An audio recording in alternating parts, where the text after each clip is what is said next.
నంద్యాల జిల్లా ఆత్మకూరులో అటవీ శాఖ అధికారుల అక్రమాలు చర్చనీయాంశంగా మారాయి. స్మగ్లర్ల నుంచి స్వాధీనం చేసుకున్న టేకు కలపను ప్రైవేటు వ్యక్తులకు ఫారెస్ట్ అధికారులు విక్రయిస్తున్నారు.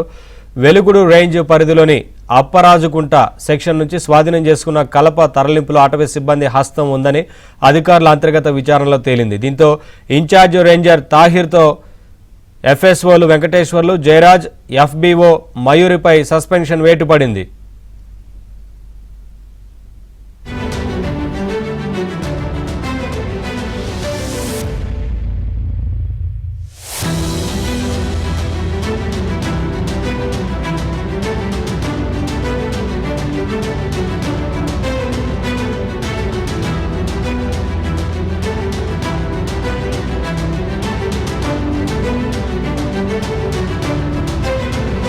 వెలుగుడు రేంజ్ పరిధిలోని అప్పరాజుకుంట సెక్షన్ నుంచి స్వాధీనం చేసుకున్న కలప తరలింపులో అటవీ సిబ్బంది హస్తం ఉందని అధికారుల అంతర్గత విచారణలో తేలింది. దీంతో ఇన్ఛార్జ్ రేంజర్ తాహిర్తో ఎఫ్ఎస్ఓలు వెంకటేశ్వర్లు, జయరాజ్, ఎఫ్బీఓ మయూరిపై సస్పెన్షన్ వేటు పడింది.